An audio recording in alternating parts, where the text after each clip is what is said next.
Bruce Raine is a motivational speaker and author of the book Attitude Determines Destiny. He has a goal of giving 50 public speeches in 2012 and has given over 35 of these in the last 5 months. Most of his speeches are given to professional and community organizations in Washington and British Columbia. His speeches are mostly in the field of motivation. Bruce was born and raised in Halifax, Nova Scotia, Canada, where he attended Dalhousie University. Later, he lived in the San Francisco Bay Area, where he was a professor of accounting and computers for 25 years at Cal State in Hayward. He's also been a business consultant for the past 30 years. Bruce is single and currently resides in beautiful Anacortes. He belongs to Anacortes Dockers, Toastmasters, Philosophically Speaking Toastmasters, and Whitby Sounders Toastmasters. He has been a member of Toastmasters for less than a year and has completed his Competent Communicator and his Advanced Communicator Bronze. Bruce, who was extremely shy when he was younger, says that public speaking is his passion in life. Please help me welcome Bruce Raine.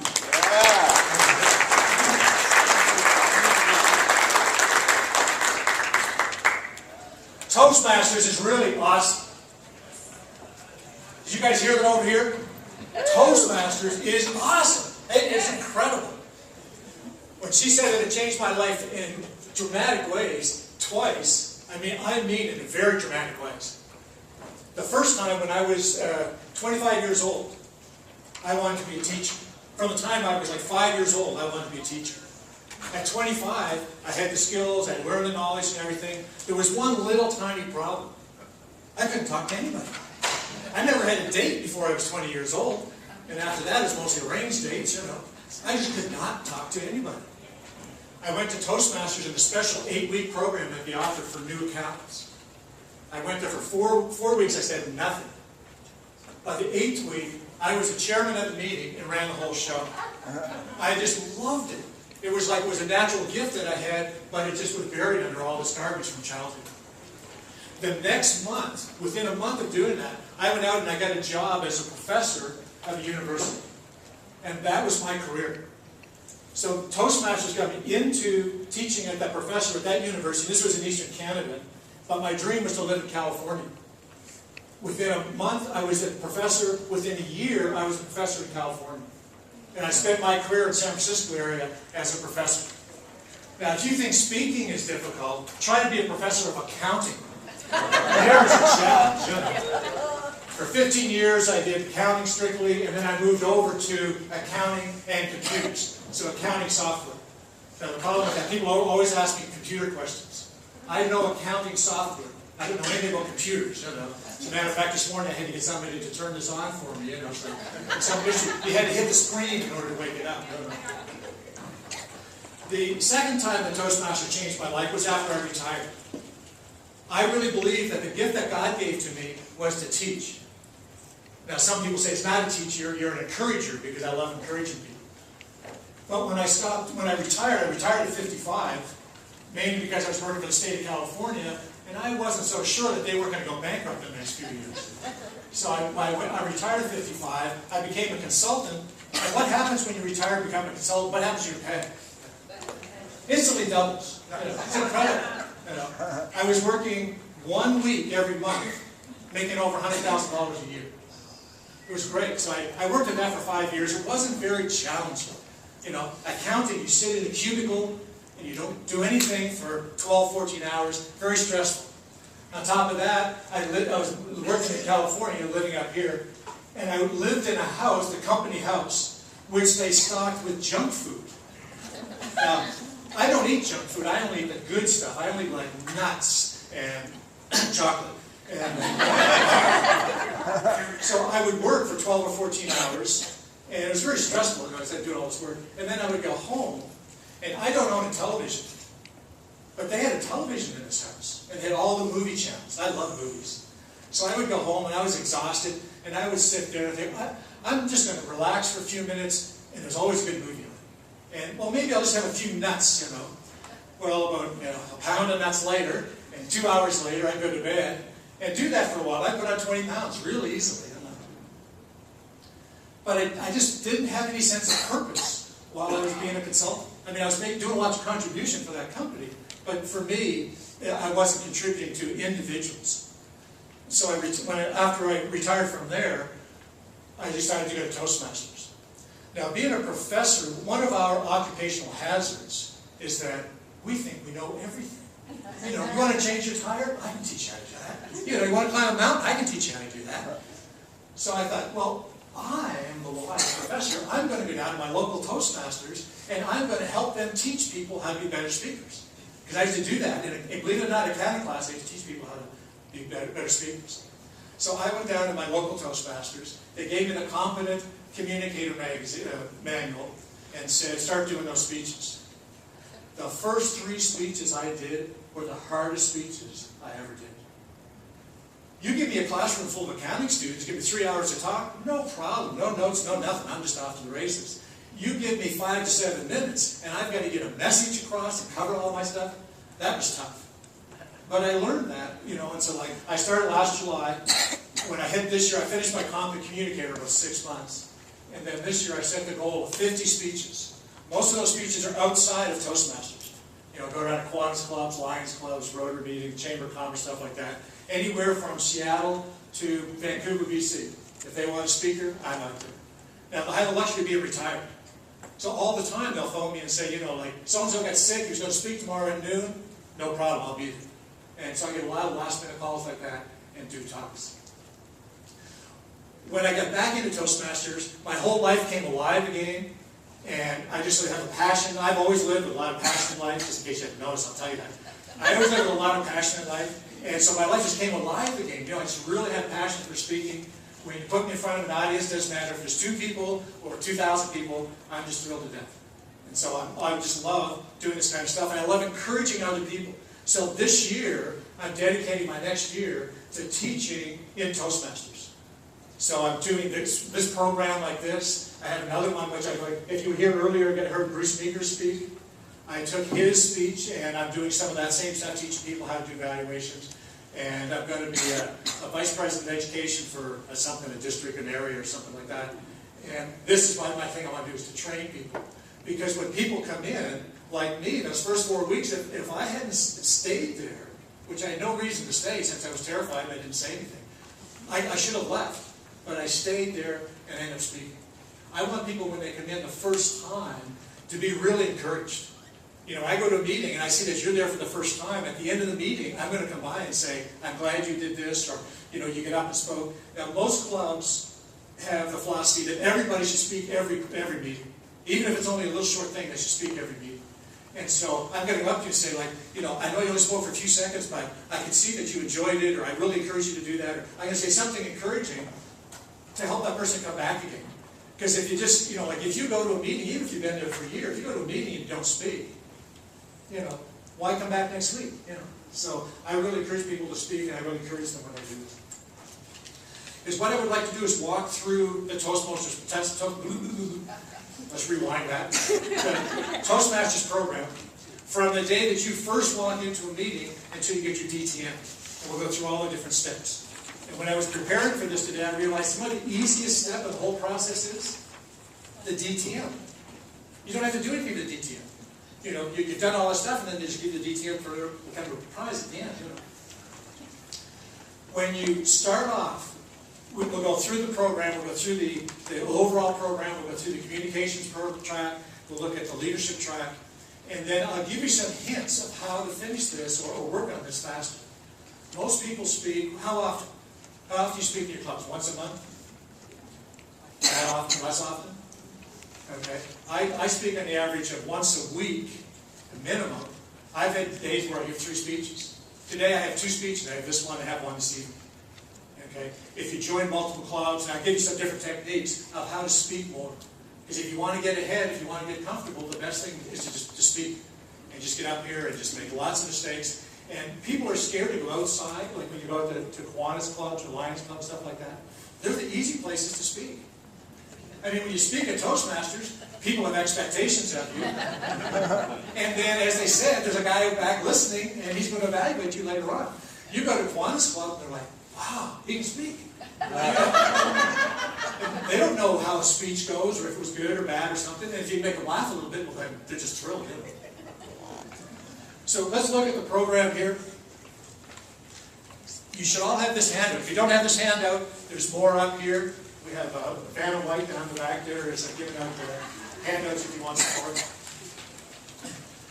You see at the top, new member, that's your first day that you come in, or when you first start off. At the bottom, we have distinguished Toastmaster. See Mark over here, he's trying to videotape me. I forgot to mention to him that I'm a roamer. At the bottom, you get your distinguished Toastmaster. Like I said, this is the easiest thing, because once you finish these 2 tracks, there's nothing you have to do to get to the last one. You've already accomplished everything. On the left-hand side, on the blue, you see that's all the communication track. And that's the one that we emphasize in Toastmasters, that it's all about speaking. But it's not all about speaking. Because if you are up here speaking, what are you doing? You are leading the people that are in the audience. And if you want to be a leader, can you be a leader without speaking? I don't know how you can do it. I always encourage my students, because they're all business students, I say, when you're in a meeting, and there's somebody else speaking, and there's a bunch of people sitting down, who do you want to be? Well, I want to be sitting down, I want to be talking. I said, well, who do you think gets paid more? Who do you think has the higher position? If you're sitting back there, you're just one of 100 people, you're not the person that's achieving things. You want to be the person up here. And public speaking is going to get you there. So these 2 go hand in hand. And the leadership track is the one we don't emphasize. I don't think we emphasize that enough. At least in my club, I'm really trying to encourage them to do that even more. So let's look at this. The first step here in the communication side is competent communicator. How many people have completed the competent communicator? Okay, great. So a lot of people are still working on that. So let's look at the outline of the manual. Okay, these are all of the speeches. You start off with your icebreaker, 4 to 6 minutes. That is just an opportunity for you to tell about your favorite subject. What is everybody's favorite subject? Themselves. If you want to win friends and influence people, when you're talking to somebody, ask them about themselves. Ask them and ask them and ask them. Just keep asking them about what they do, what they like, what they've read, what they like to do. And you will win a friend. And afterwards, a friend will say, like, what was he like? I don't know. I didn't need to say anything. I talked all the time. No. But you'll remember that you're a really nice person. Okay, the first one is organize your speech. Now, what I used to do is I used to have a point, like teaching accounting is really easy because it's very logical. It's very difficult because nobody wants to hear it, you know. But it was really a very logical thing, and I have a very logical mind, and so the talk there was very easy to go through. Now, when I did this organize your speech, it's like, oh yeah, you have an opening where you grab their attention, and then you have your points as you go along, then you have your summary at the end, and then a closing. And the closing is probably what they're going to remember the most. You know, a lot of speeches, you've probably heard a lot of speeches where you don't remember a single thing in the whole speech, except that closing. That was the thing that they're taking home with them, and so that closing is really important. Okay, so each one of these, we go through these. They're all building on the previous one. And as you go through this process, by the time you get to the end, you should be very comfortable giving a speech. Now, it's what I like to do with questions. If you have questions that are specific to what I'm talking about, ask them as we go through. If you have something that's not specific, like the meaning of life or something, leave those to the end or after sometime later on. Anybody have questions on this? Okay, so back here, the next three we have the Advanced Communicator Bronze, Advanced Communicator Silver, and Advanced Communicator Gold. Those are all of those are doing 10 speeches. Each step there is 10 speeches. So this is my Competent Communicator magazine or manual. It's the old style. Okay, it had 10 speeches. Once you finish your 10 speeches, you get your pin. Now for the next 3 levels there, you needed 10 speeches, and they come from all these different manuals. There's 15 manuals. Now, when you finish your Confident Communicator, they'll send you a coupon so you get 20% off if you buy all 15. Which they told me that was the thing to do. Buy all 15, and then every time you give a speech, just like, oh, that applies to this book, let's use this book.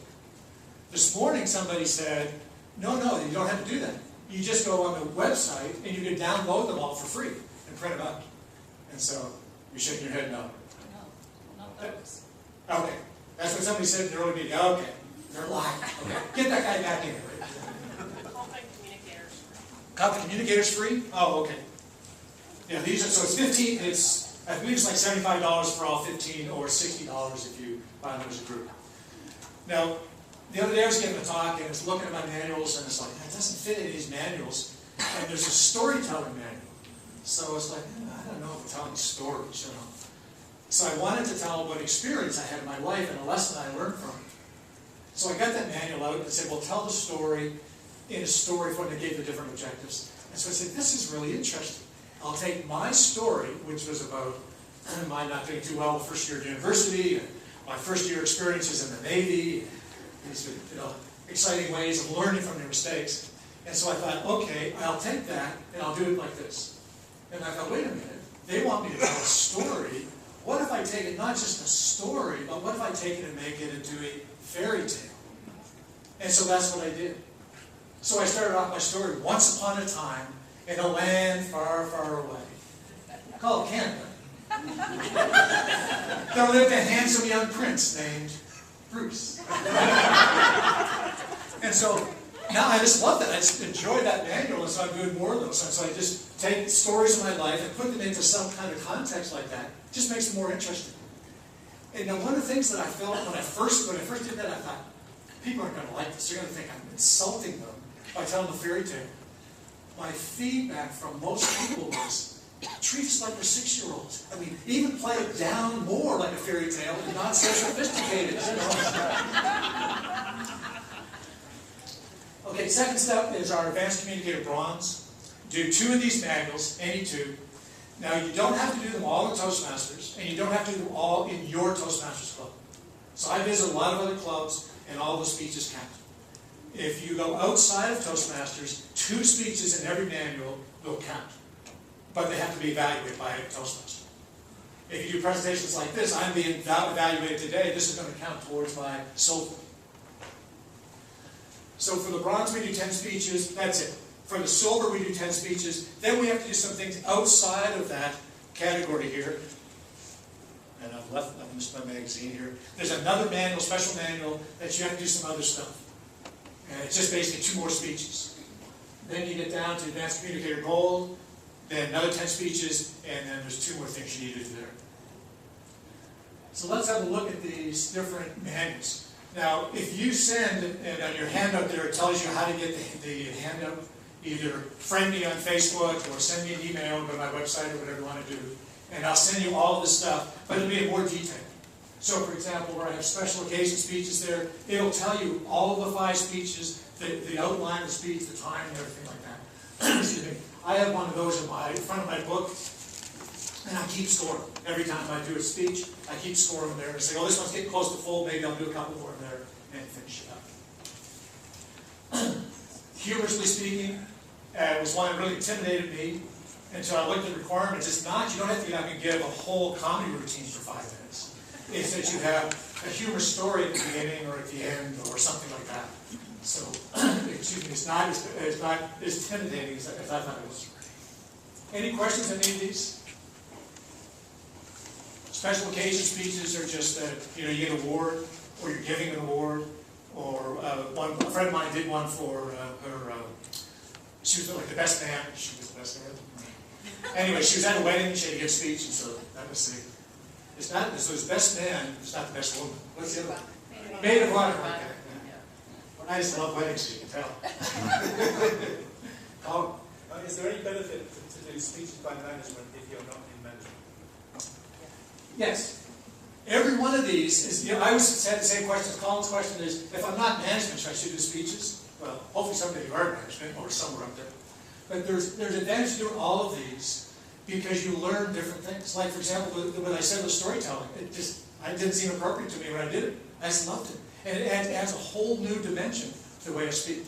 So if your speech is by management and you're speaking to hostile employees and stuff, well, maybe someday you're in a room like this and you're speaking about something and these people are hostile for some reason. Then you know how to handle it. So I think that every one of the manuals is great. And what I intend to do is I'm doing the manuals going through my levels, but I want to do all the manuals after that. What's interpretive reading? What is it? What's interpretive? Interpretive reading? Interpretive reading is you are actually reading out of a book. But have you ever heard somebody read out of a book? Hi, my name is Mary. I had a wonderful experience last year. It's boring. It's terrible. You know. And so interpretive reading means that you're reading that, but you're expressing it just like you were talking that or acting it out. Yeah. One thing that I am very against using notes. And I'm always against the word notes. Because I think that you have a natural brain chemistry method of speaking. If you were telling me about your vacation last year, how are you doing that? What's the internal process? You're speaking to me, right? But at the same time, you're thinking about what you're going to say. So you're thinking in advance. And I think that's a natural process for us to speak. If you do notes, what are you doing? You're speaking to me, you're thinking in the future, you look down at your notes, you've interrupted the process. You're no longer thinking of that normal process. You're looking at your notes and it's like, tell about Fred. Fred? Who's Fred? What's that mean? And so, now you're just lost. You know, I've seen people, the worst speeches I've seen were people using notes. I was looking for a new church one time, and I went to this church, and I mean, anybody reads notes, I mean, right off the bat, they're blacklisted for me. So I go there, and this lady gets up, and she's reading her sermon. Oh, God. And she's reading it with no emotion at all. So I kind of lean over and say, I'm going to come back here. And then she gets to the middle of it, and she says, the most wonderful experience of my whole life. I visited Israel last year. It was very moving. And it was about a 5-minute thing, and she read the most dramatic experience in her whole life. She read it like it was a dictionary or something. It was awful. So, if you can avoid it, you know, if you were here, how many people were here for Bruce early this morning? Okay. Wasn't he fantastic? Go onto YouTube and watch. He's got that video on YouTube. I was given a talk like that the other day, and that's just a fantastic talk. I completely forgot what I was talking about. No, it's not right. I just did that you all feel involved in this. So when Bruce said that he lost 6 times and then he won 2 times, the thing that made the difference here, and I don't know if you got that this morning, the thing that made the difference is the first 6 times he did that big sheet that he had, and then he get up there and he used that when he gave his talk. And he realized that doesn't work at the district level. So the first time he won, he didn't use notes. He went up there and he just gave it, because when you're not using notes, you can be more dramatic and more effective, and use your hands, you talk around, move all around and everything. And so he won. And then he didn't use notes again, and he won again. So, I mean, I just really hate using notes. But that has nothing to do with what we're talking about. It's just my little pet peeve in life. Okay, here's our other ones. The entertaining speaker is one that I like. That's what I did for bronze. Communicating on video. Now, Mark's going to shoot me after trying to communicate a video here today. But communicating video, there's down in Kent, I believe it is, there is a Toastmasters that is called TV Toastmasters. And it's all about doing things on television, on TV, being on camera, which is a completely different thing than what we're used to just in a club. Professional speaker is all the speeches are 15 to 20 minutes. Now, most speeches I give are about 30 to 40 minutes. And so I thought, great, I can just whip through this thing, no problem at all. You know, I have 5 speeches, I can do that in a month easy. Well, they're all at these outside clubs, and usually they're like 6:30 or 7 o'clock in the morning. Try to find a Toastmaster who wants to get up at 5 o'clock in the morning and go to a meeting to evaluate you. It just doesn't work out. I had one person was willing to do it, but it was a new meeting, so that was why that happened. Any questions on any of those manuals? Yes, sir. If the same speech can be used in CC or the same conference. Right. But hopefully it's not the same speech. His question is, can I use the same speech more than once? Yes. But hopefully it's not the same speech. When you read your objectives for your speech, take those seriously. You know, I always go through, read my manual, I underline the objectives, and then, okay, if I'm going to use the same speech, how can I improve it in here? One day I gave the same speech twice. Actually, it was an accident. I gave it the week before, and it was a very serious speech introducing marriage, the subject of marriage. So the question was, is marriage relevant in today's world? And so I said, you know, I'm a professional in this field because of being married and divorced a few times. And so I gave a speech, a very serious speech. Guess what they did? They laughed the whole time.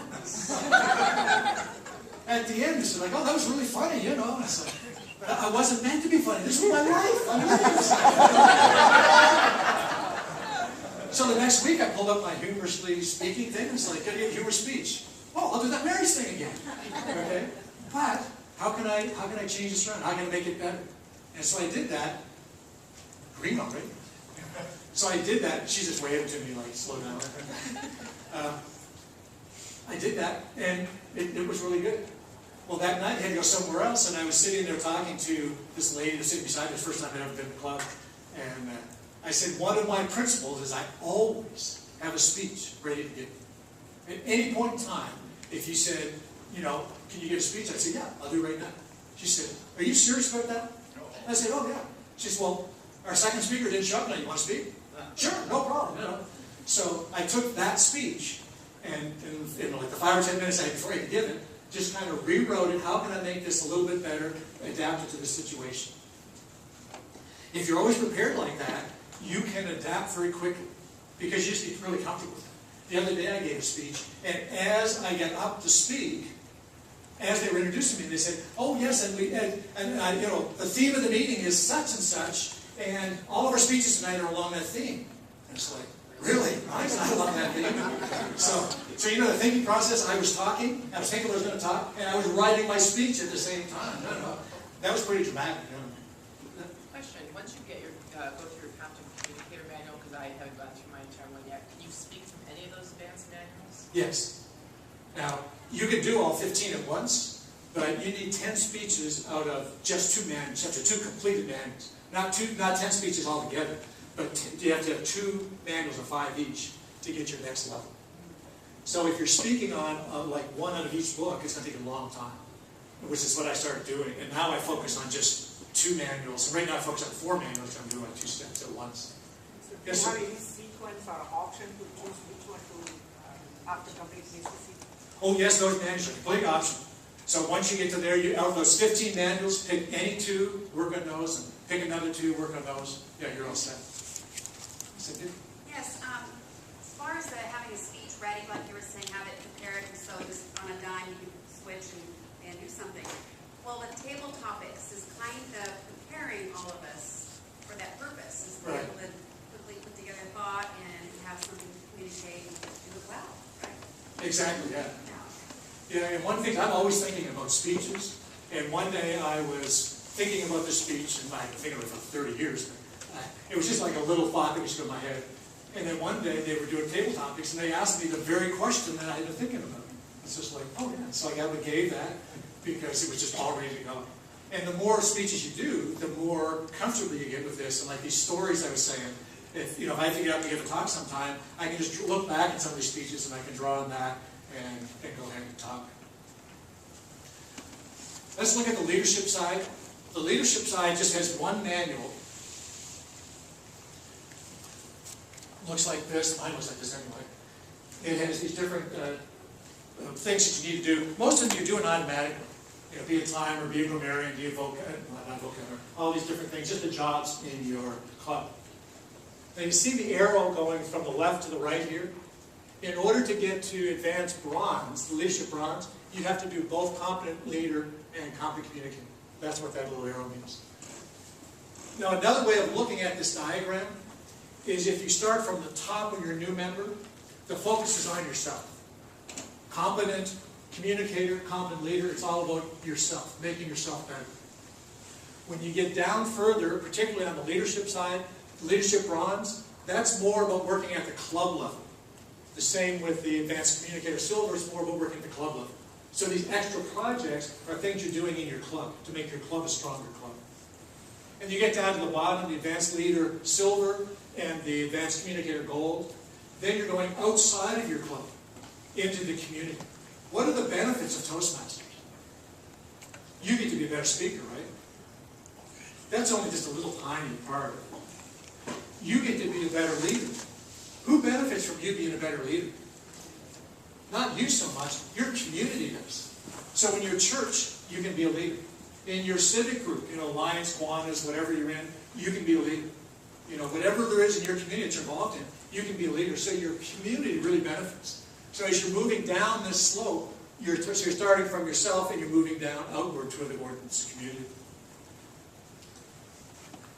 Okay, this is the contents of the Competent Leader Manual. So you start off with listening skills, like Scott was talking about this morning. Now, the only thing I didn't like about Scott's speech this morning, he said when his girlfriend came home and was, questionable wasn't listening, and he didn't know if he should say, "I'm sorry, I forgot," or "sorry, I wasn't listening." I don't know the right answer to that question. I'd like to know. I wanted him to tell me, well, I should have said such and such. Critical thinking is the evaluation. And I hope you got it from Marissa's talk this morning. Evaluation is not about being critical. It's not about judging. It's all about encouraging. Everything that you do in evaluation should be encouraging. And giving feedback is that too. Time management. Can you manage to give your speech on time? One of the things that used to bug me when I was a professor is that I was in a quarter system, we had 10 weeks. I would talk to professors and they would say, I'm not doing the last 2 chapters because I ran out of time. Your job is to teach these kids. You can't teach them 80%, you got to teach them all this stuff, But everybody was saying all the time, it's like, you have 10 weeks, work it out, figure it out, So that is very important. And if you go to an outside meeting and you talk over 5, 10, 15 minutes, you'll lose a lot of respect. If you talk short, you're always going to talk short and then just say, anybody any questions? But here's one of the problems with new speakers. They don't know how to end a speech. They don't know how to do a closing correctly. And so they get to the end and what do they say? Anybody any questions? If you are not prepared to answer those questions, don't ask that question. I've seen people do that and then people, oh, I've got a question. And so, and they ask the questions like, well, I don't know. I just memorized the speech to give it to you. Okay, so as you go down here, what are your favorite roles? How many people like being a Toastmaster? I love being a Toastmaster. They always accuse me of talking to myself. How many people like being a general evaluator? Yeah, I love being a general evaluator too. That really gives me a chance to see how the whole meeting comes together. How many people like being an evaluator? I love Bruce's talk because evaluator is the hardest job for me in this whole process. I grew up in a type of environment where you did not question, you did not judge or criticize anybody. And so when I started doing evaluation, it's like, I'm judging what that person said. I'm criticizing that any kind of confrontation stuff like that is just like completely taboo. Well, once I heard Bruce talk, not today, but a few months ago, once I heard him talk, give a speech, and he says, it's not about judging. It's not about criticizing. It's all about encouraging. Well, encouraging is what I do. That's what I love to do. And so that made evaluation just a whole new game. Plus, it's all about me. It's not about the speaker. This is my opinion of what you did. This is what I think you should do or did do, whatever, And so it's not about me judging him in any way. Okay, 10 ways that you can accelerate your progress through these different levels. Now, the leadership one is much harder to accelerate because you have things like be an officer for 6 months, be an officer for a year. So it's just going to take time to get to the leadership side. But to get through the speech side, I've been here a year. I figure by 15 to 18 months I'll be down to gold on my speeches. Just because I'm just talking all the time. I give speeches all the time, not talking all the time. A little different thing. Okay, so the first point, always have at least one speech ready every time. You go and tell the Toastmaster that you have.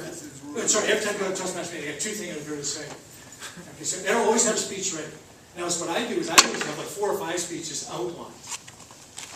And then if I go to your meeting or if I hear an opportunity, well, I can just go back, update it and stuff like that. Right now is what I do is I live in Anacortes. I speak in Seattle a lot. That's about an hour and a half drive. So now is what I do is I write my speeches in the car. So I'll have an idea or concept I'm going to have. I'll get in the car and I have my iPhone sitting there and I just put the timer on and then I talk. And then I look at the timer and it's like, oh, 12 minutes. Okay. And I can remember what I said, so I'll cut out this, I'll cut out that thing and stuff, and I'll do it again. By the time I get to my meeting, I've done the talk at least 10 times. I've got the timing down. Timing never works for me though. I don't know if you noticed that I'm talking a little fast. So at home when I practice, I'm talking very slowly, very dramatically and everything. So a 10-minute speech is really an 8-minute speech by the time I get to the meeting, you know, so quite often that varies. But it becomes very easy to do. The more speeches you give, the easier this gets to be. Okay, one thing that I've always done from the first week I joined Toastmasters, as soon as I leave the meeting, in our club we tell who the Toastmaster is the following week. As soon as I leave the meeting, I email the Toastmaster and I say, if you need a speaker next week, I'm available. Because every week somebody bombs out. I can't believe it. If I get a chance to speak, it's like I'm going to be there no matter what. There's always somebody that misses a speech. You know, or maybe some they have legitimate reasons or whatever.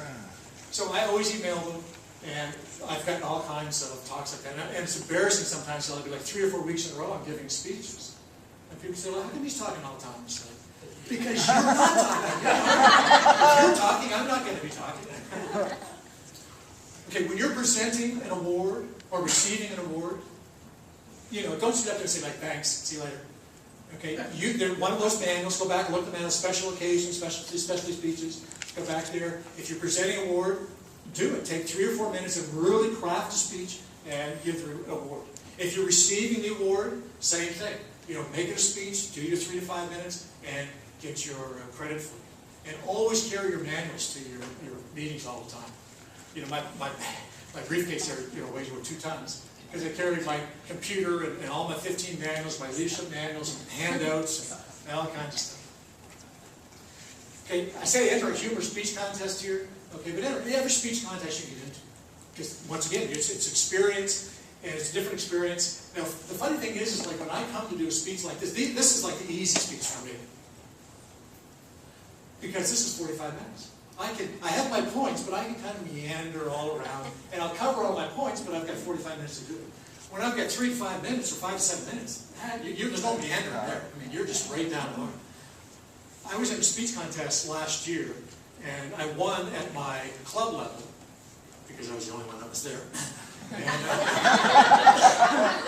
then I went to the next level, and there was 5 people there, and I didn't even replace. And I thought, I can't believe this, should I? But the day before the speech, I got really nervous. It's like, I don't get nervous for speeches. What? And so I'm thinking, like, what's making me nervous? And I was really nervous, and I went to that thing, and apparently I did a bad job because I didn't place. And then afterwards, when I got in my car, I felt completely relaxed and calm. And it's like, oh yeah, okay, I guess it was a speech made me nervous. I mean, as much, I've been speaking for 25 years. You know the Norm Gladwell at 10,000 hours? I've got my 10,000 hours speaking. More than that. 25 years as a professor, I've got way more than that.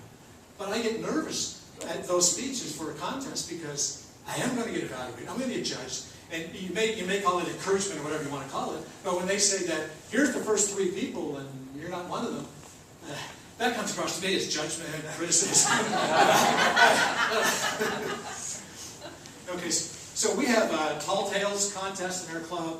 There's the International Speech Contest, Motivational Speech Contest, all kinds of different contests. Give presentations, executive meetings, conferences, leadership, just like this meeting today. You know, just sign up for all these kind of things. You know, find out who's doing things and say, you know, I'm willing to help out. I'm willing to help out, give speeches. I get asked all the time to go around and give demo speeches to new clubs or speak about the program or something like that. Carry a competent leadership manual all the time. When you go to a meeting, quite often, people aren't there. Okay? Somebody was going to be the timekeeper today, and they're not here. Someone who wants to be a timekeeper. Look at your manual. Oh, I need that. I'll be the timekeeper. And then immediately take your manual, give it to the person sitting beside you, and say, would you evaluate me on that? It's not an evaluation like a speech evaluation. It's an evaluation like, yeah, they did the job, did an adequate job, it's fine. I mean, it's just that they did this thing. And so carry that all the time, because a lot of those things are just doing the routine jobs at clubs. Okay, encourage your club to have a speakathon. The Whitby Sounders have a speakathon, I think like they do 2 a year. And a speakathon is just not, it's not a regular meeting, it's a special meeting where it's just speeches and evaluations. They don't do all the other stuff. And so instead of having like 3 speeches, they'll have 5 or 6 speeches. Join other clubs. Specialty clubs are easy to join because they only typically meet once a month. So like I belong to Philosophically Speaking, and we have a discussion, a 1-hour discussion every month. It's fabulous. It's real intellectual kind of thing, but I just love it. I'm joining Toastmasters Extraordinaires, which Bruce belongs to. You see a lot of people belong to that. That's an incredible club because they have long speeches. You can give a 15-minute speech, a 30-minute speech, an hour speech. And there's a Saturday morning for 3 hours, but it's a fabulous club. And the people there are crazy. I mean, I just went there and I just laughed for 3 hours. They were so funny, you know. One guy said his speech wasn't funny, but we laughed at it. Visit other Toastmasters clubs. People are often want other people to come in and this because they don't have enough speakers to fill their slot, or they want some fresh blood coming in, or because they're just a young club starting up or struggling or something like that. And the last thing before Deb gives me the axe here, join the Speakers Bureau. There's a Speakers Bureau. It's run by Susan Swift this year. She did a wonderful job. Next year is going to be run by Carol Johnson. It is a Speakers Bureau for the whole district. And she arranges speakers to go into clubs. And I've talked to them a lot. Okay, so I really encourage you to join the Speakers Bureau. Okay, so here's my challenge to you. Look at that handout, the diagram. Look at your next level, whatever your next level is. Pick that level and tell me the date that you're going to do it. For example, my next level is the Communicator Silver, July 31st. After that is Communicator Gold, September 30th. And I will put those on my website, and you can hold me accountable for them. If you would like to do the same thing, tell me what your next thing is, tell me the date, and if you want, I will put it on my website. And I will put a special page up there, and we'll keep track with goals. And once you meet them, just let me know, and we can move them over to the accomplished.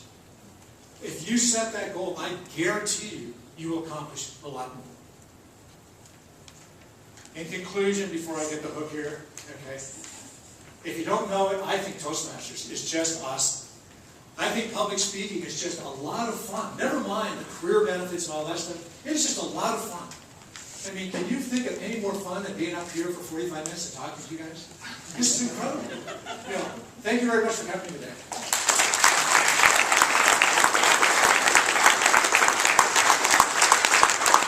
Well, I have a word to say for you too, Bruce, alrighty? Today was my day off. My day off, and you had to remind me that I was at work. You are blessed to be here today. You reminded me of work, especially when you faked forgetting what you were talking about. You see, I'm the director at a senior center, and I see that every day. So I have for you my card to the Carl Gibson Senior Center. I'd love to have you just come down sometime. You only have to be 50, so when you get old enough, you can join us. Oh, that'll be 3 years. On behalf of District 2, we want to thank you for presenting today. We appreciate it. That's sure you are. Thank you. If you have any questions, I'll stay around for a while as long as you want.